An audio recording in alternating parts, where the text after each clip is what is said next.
Fatigue pain and the recovery of neuromuscular function after consecutive days of full body resistance exercise in trained men.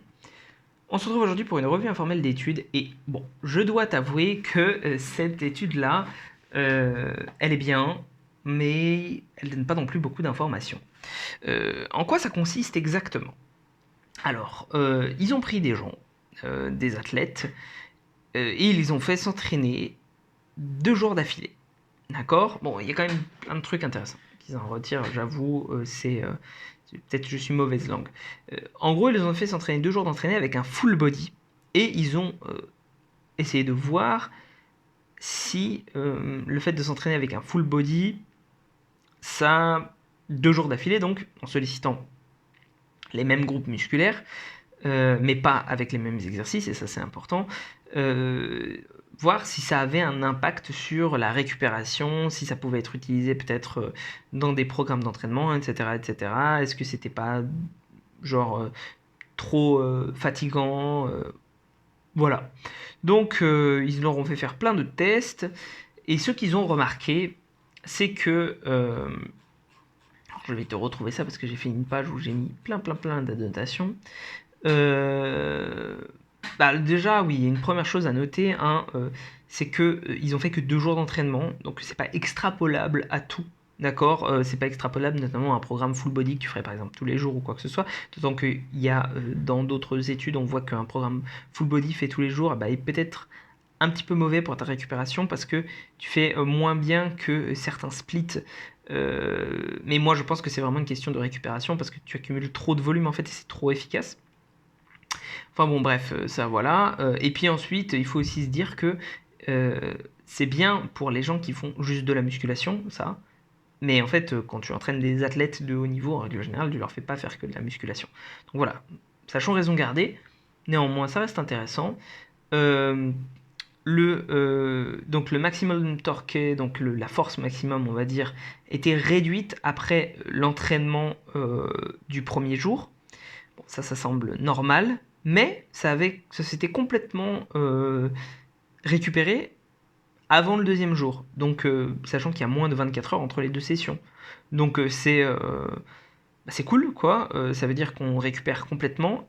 Et ce qui était marrant, c'est que après l'entraînement du jour 2, il n'y a pas eu de réduction supplémentaire dans le maximum, dans le taux de force maximal par rapport au jour 1. Donc du coup, ben voilà, ça veut dire que finalement la réduction est supportable sur plusieurs jours d'affilée. Cependant, il y a eu beaucoup plus, les athlètes se sentaient beaucoup plus fatigués. Même s'il n'y a pas eu enfin, la réduction n'a pas augmenté, ils se sentaient quand même plus fatigués. Ce qui est, et ils avaient plus mal aussi. Donc voilà, à noter.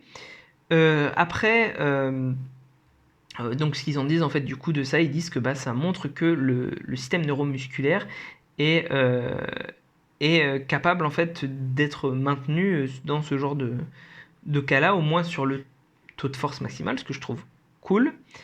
Euh, ta, ta, ta, ta. Donc ça voilà, c'était pas... c'était... Enfin, c'est... Grosso modo, c'est un peu tout ce que j'ai noté d'ailleurs, cette étude-là. Oui, c'est ça. Euh, Oui, non, ah oui, non, non, pardon. Il y avait le deuxième, la deuxième mesure. Voilà, c'est ça que je voulais savoir. Le deuxième mesure, c'est le taux de développement de la force. C'était pareil. Taux de développement de la force, c'était pas,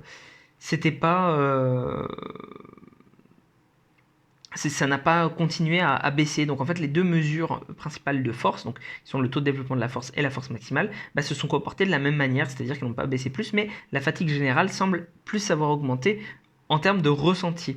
Moi, ce que j'en retire là-dedans, c'est que bah, tu vois, la fatigue ressentie, c'est pas forcément un bon indicateur de tes capacités. En revanche, je pense quand même que c'est un indicateur de la fatigue globale. C'est-à-dire que si ils se sentent plus fatigués, ça veut dire que le même effort, finalement, leur a demandé plus de capacité. Et je pense que nerveusement, en termes de fatigue globale, etc., ces entraînements ont été demandants. Et peut-être que si on avait continué l'étude au fur et à mesure, on aurait eu des réductions de plus en plus importantes. Parce que là, on n'a fait que sur 2 jours d'affilée. Je pense qu'en fait, mine de rien, peut-être que tout ce qui est fatigue, etc., c'est quelque chose à peut-être pas prendre en compte si jamais tu veux, si jamais tu as une période de repos importante prévue par exemple après une semaine d'entraînement. Là tu es un peu en mode no pain no gain, c'est pas grave, je vais pousser, voilà, et puis je me reposerai plus tard.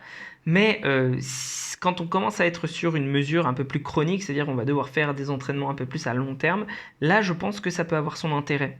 Je pense qu'il faut faire très attention parce que si tes athlètes te sentent vraiment très fatigués, qui doivent faire ça, qui doivent tenir encore 6 semaines, 8 semaines, sans avoir vraiment de période où ils peuvent se relâcher, peut-être qu'à terme, ça va dégrader leur performance. Ça va pas les dégrader tout de suite, mais ça va les dégrader quand même. En fait, je trouve que c'est finalement, je dirais pas que la fatigue, enfin, les deux conclusions qu'on peut en tirer, c'est que la fatigue, c'est pas un bon indicateur vraiment des performances court terme, mais c'est un indicateur bien plus sensible en fait, euh, et qui est capable de déceler des petits changements, donc la fatigue interne des joueurs, et donc les petits changements s'accumulent sur le long terme, et donc il faut être particulièrement attentif à ça en tant que préparateur physique.